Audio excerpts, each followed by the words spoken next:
Welcome to Software Testing Unleashed, the podcast for testers, developers, and software makers who live quality as an attitude. Get fresh ideas and sharp insights to grow your mindset, to learn new methods, and to drive real change in how we build software. Better software and better teams for a better world.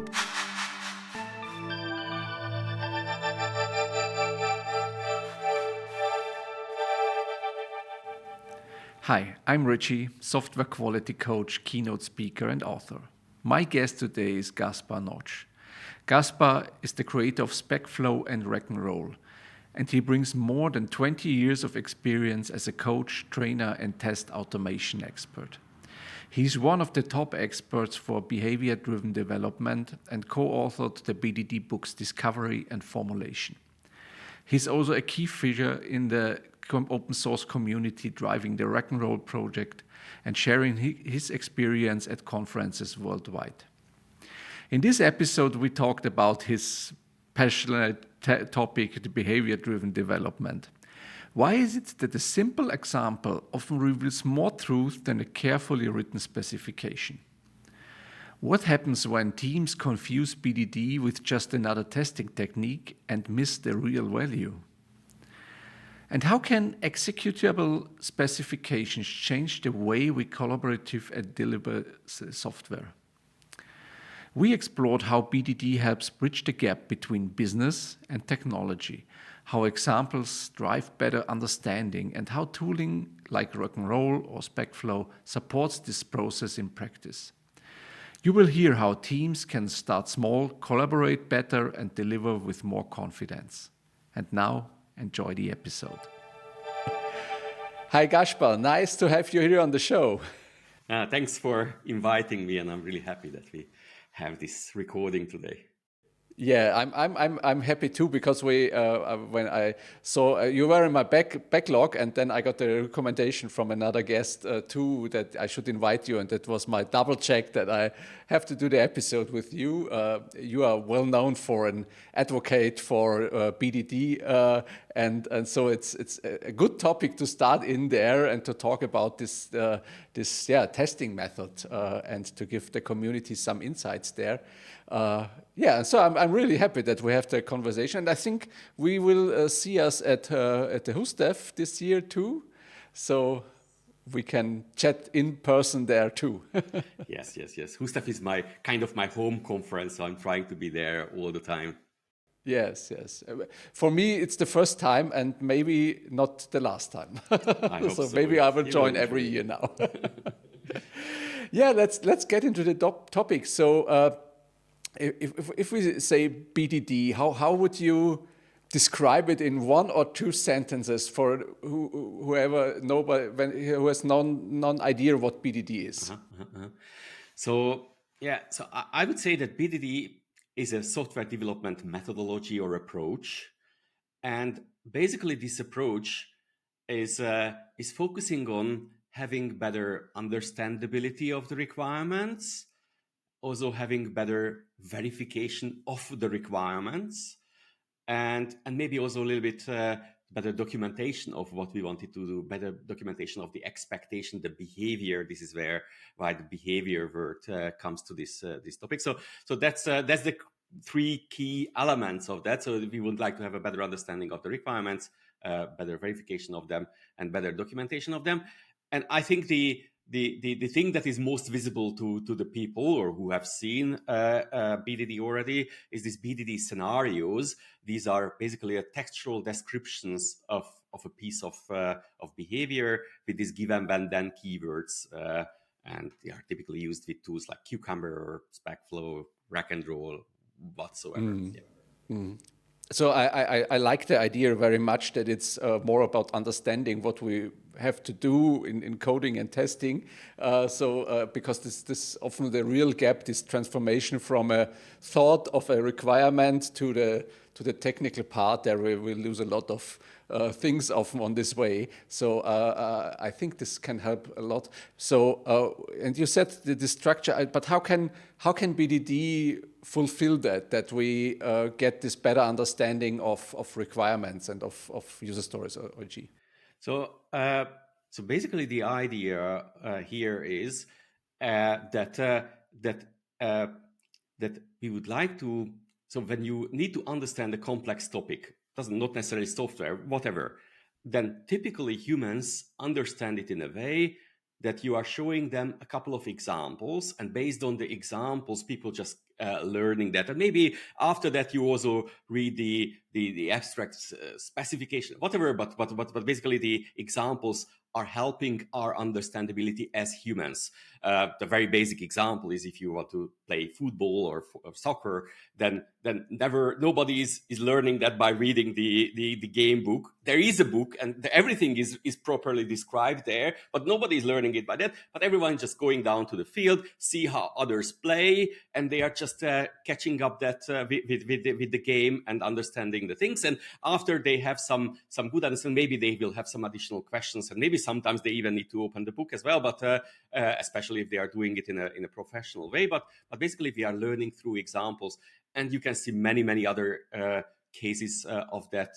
Doesn't matter whether you learn something as a child or as an adult.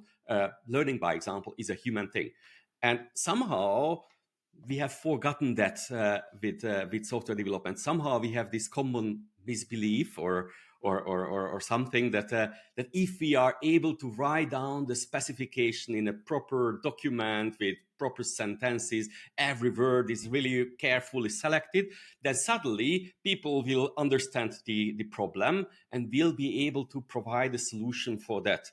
But unfortunately, those things are very valuable and good, so it's nothing bad about them. But to be able to make sure that we really understood the same words in the same way how the one who has written that did, we need to work on that. We need to collaboratively thinking about that and coming up with a couple of examples that, yes, this is how we imagined it, and here is an example how we imagine to this application to actually behave once it is going to be implemented. This seems to be a very effective way of having a better understanding of the requirements. And I think for the testers for sure, but for everyone, I think it's pretty clear that if we have a better understanding of the requirement, then that's altogether making our entire process much more smooth, because if you have a good understanding of the requirements, you can write better test cases, tests for that. The developers might be able to make it immediately the right way, and they don't need to do so much rework.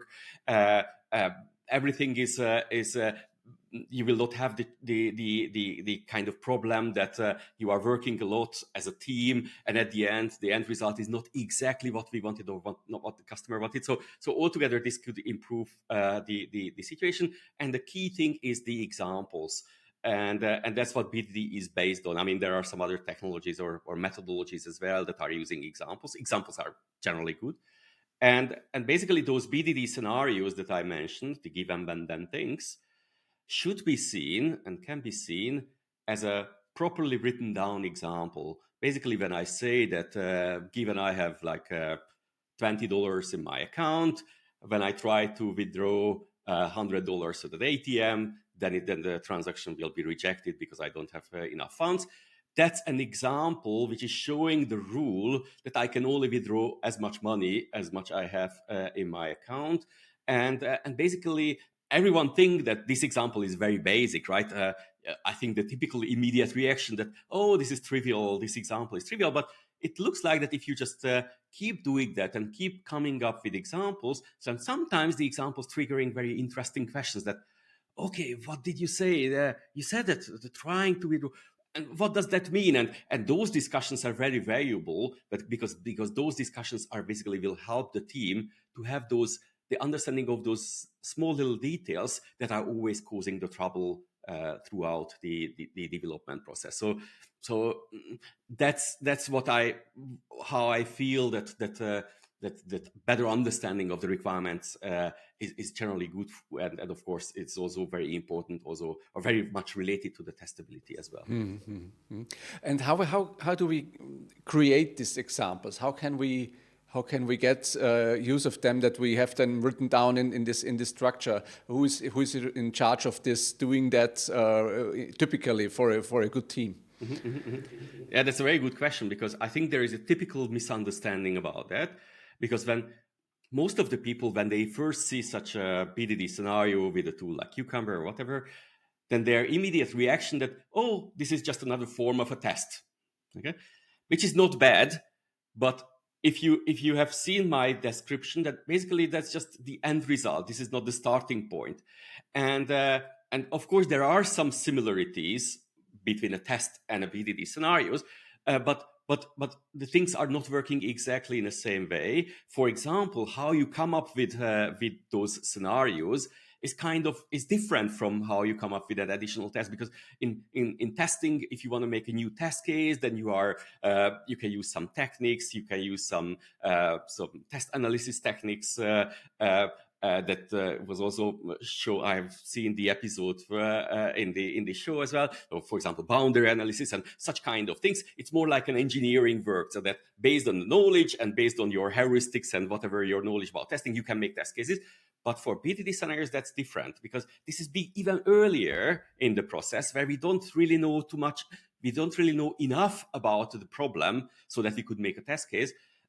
So the good approach is, or the best approach is, if we are really trying to come up with these scenarios or examples together.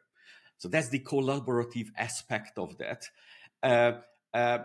If you would try to do it in a way that the product owner is just writing down these scenarios and would come to the team that, hey, I have made you 20 scenarios, please work and come back when you finish, then basically we would jump back to the same point where we started, so that there is something which has been written down from the perspective of the business, only from the perspective of the business, and we don't have this verification whether the team really understood that. For this understandability, we really need to do this together. Which sounds a little bit weird, especially nowadays, because we want to optimize the things, and if we are sitting together even virtually, that sounds like an expensive thing. It is maybe an expensive thing, but it's a good investment, and therefore, so that's basically, people are sitting together and trying to think about that. There is a business rule. Okay, what kind of examples could we imagine for that? And maybe they are just coming up with one or two examples. Maybe this is just done in 1 minute because everything seemed to be clear and the rule was anyway understood in the same way by the entire team. And maybe it will trigger some very interesting discussion, and maybe it will turn out that the rule, the business rule, how we described, is not even fully proper, and we would need to make some changes of that. So the collaborative nature is very important, and we need to really start that by sitting together and trying to discuss it through. What kind of examples we have, what kind of scenarios we are going to have. Example mapping is one particular meeting facilitation technique that you can use, but there is also feature mapping. There are other things as well, and some teams are just inventing their own meeting facilitation technique. It's really a simple thing, so you don't really need to do much, but this collaborative nature is very, very important. Otherwise, the value doesn't really come out. Yeah, I think it's so important, as when I work with my teams and my clients too, they all talk about, we have to do the shift left thing and going more shift left, putting the quality in there. But as you describe it's a real shift left, because it's so much in the beginning where we try to get the same understanding, which is a foundation for a good quality in the whole process afterwards. So I think it's really important to discuss these things in the team as early as possible. Yeah. Yes, and then sometimes it's really providing very wonderful results. So even though that I'm in this now for many years, but sometimes I was even really surprised that, okay, what kind of knowledge we have gained, what kind of discovery we have made, and how much better the end result has been. In the beginning, actually, for us in the teams where we were working, it was just really started in a way that in the meetings where we wanted to discuss the user story details, we were always coming up with the question that, okay, this is great, but could you please give us an example? It's a very innocent question. You can make this question even without mentioning BDD or even without knowing about BDD. That's a very natural question, and that just by using that question often is doing the magic part of that, and definitely this is the level one of applying BDD, so to say. Yeah. There's one comes to my mind. It was a situation at one client a few years ago where I had a hard discussion with the test manager there, because I said, okay, you can use BDD if it fits, and it's okay to use this structure of given when then. But his opinion was that he has written down in his test plan that all has to be in this BDD style, but this leads to test cases which were not readable anymore, because they had a given when a lot of lists to build on all this complexity, then where I see no really benefit anymore. What's your opinion of using this methodology and the granularity of these examples? So yeah.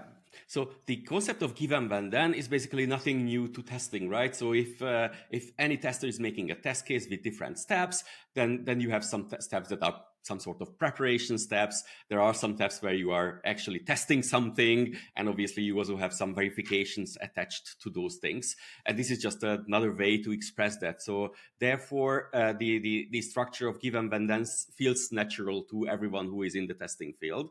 And obviously, if it feels natural, then people can also use it for describing their own test cases as well, which are not related to BDD. Again, this is a natural movement, because maybe writing down it with give and when then is still more convenient than making it in an Excel sheet. I don't know. I'm just so it's a tooling question, so to say, at the end.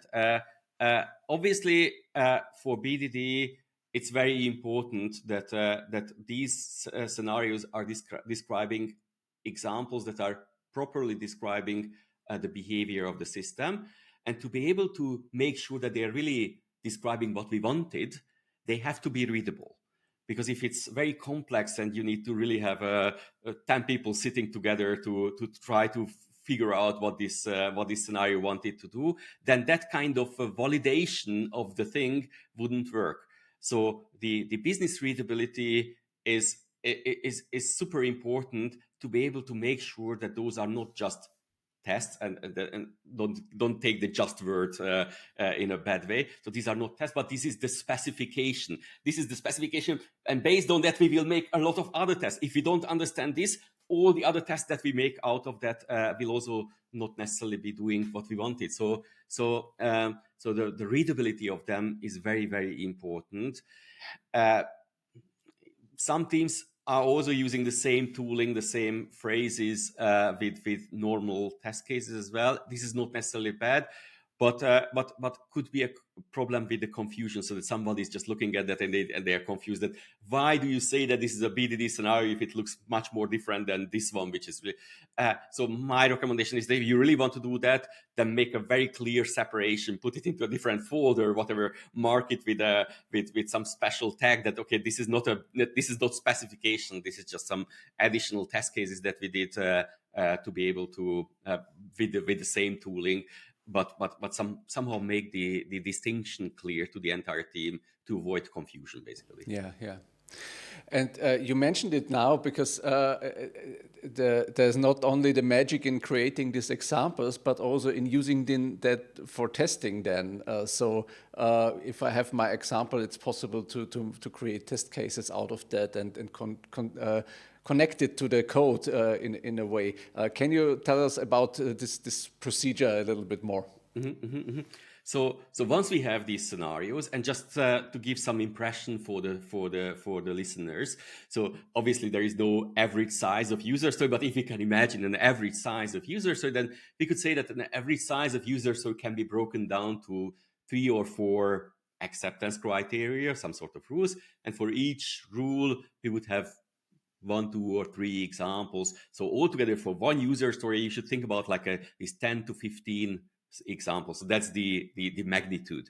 If someone did proper testing, they know that for an average size user, so you need to have much more tests than that. So this is really just you can also imagine these like you have a safety net, and there are different points where this safety net is hang. and basically the rest is more or less covered. So you don't need to have some hanging for every part of that, but at least a few, which is making a good balance of your safety net. BDD scenarios are just holders for your safety net and of the understandability of the requirements. And obviously, if we have this, and if we have discussed that, then it's very natural that, okay, why not verify that at the end, once what we have implemented is really fulfilling those cornerstones or key examples, so to say. And there are many tools, these Cucumber family tools, that are basically making these given when then based scenarios somehow automatable. There is no magic. So it's not like that Cucumber is reading the English sentences and it's automatically making whatever, some Selenium driver, which is, no, that's not working. But what it just gives you a little bit of help in a sense that once you have these given when then steps, for every single kind of step, you can tell to Cucumber that, hey, if you see a step that I try to withdraw $100 from the ATM, this is how you should automate this particular step. And you have another step like then the transaction fails because whatever, this is how you should automate this step. And once you have made these small automation blocks, like Lego blocks, then Cucumber is seeing your scenario with the whatever 3 steps, and they are putting these automation blocks together and making it an executable test. So at the end, what we will have, it's very wonderful, if you want to say it like that, because you have the written specification, and now suddenly you can run it. In software development, there is this term of executable specification as a concept. Basically, BDD is one implementation of this executable specification concept. And this is very good because it means that if we have, if those scenarios are passing at the end, then there is a high probability that actually our system is going into the right direction and we have implemented it in the right way. And now there is an additional twist. It's not so much, it's also important from the testing perspective that actually what we would like to encourage teams to do is that they shouldn't do it in a way that, okay, they read all the scenarios, they do the code, and at the end they do the automation of that and happy if everything is turning to green and unhappy if any of them failing. But we encourage people to do it in a way that they should do it step by step. They should just take the first example, which is maybe the most simple one, right? But a successful withdrawal. Try to implement the code until they fulfill that. Okay, it's of course will be a half-baked, half-finished something, but at least we have one scenario which is already blessing. And take the second scenario, which is maybe a special case when somebody is trying to withdraw a negative number. I don't know.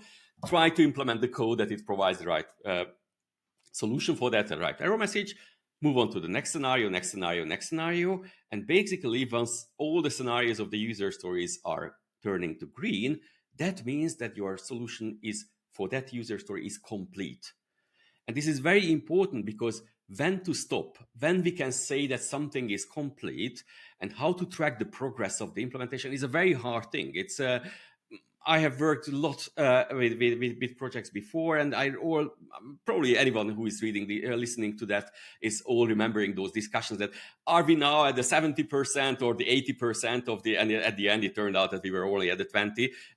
So it's very hard to see the progress of the user story implementation, very hard to make some guesses when we are going to finish. But if you are doing it such a scenario by scenario thing, then all the things will be much more predictable.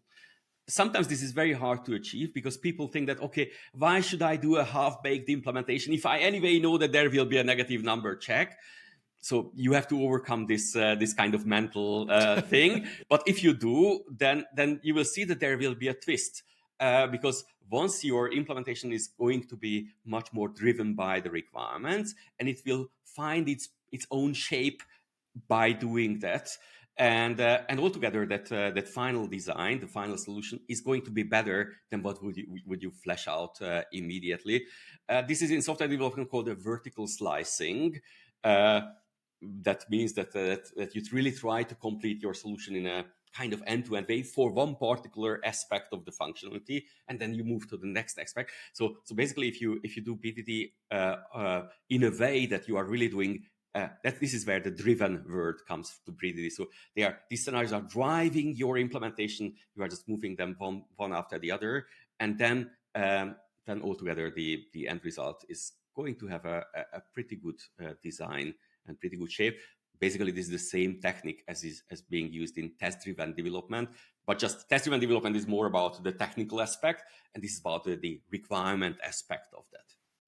And I think it solves a big issue of a lot of agile teams who are building in their iteration some mini waterfalls where you have the planning and then the development phase. In the last 2 days, you are trying to test automate everything which is then created. But if you go to this BDD behavior-driven methodology, you have always these small slices and build a real iteration in an agile way of thinking. So you have not the stress at the end of the sprint, and you see always where you have this progress. Exactly, yeah. And in the meantime, you have the full transparency so that your product owner also knows that you have 10 scenarios scheduled for this user story, and they will always see the daily report that 3 of them is already passing. They can read those scenarios because those are readable. So maybe on a Tuesday morning, your product owner just checking the thing. Oh, these 3 scenarios is already green, so I'm just going to make a manual check, some exploration on the demo server,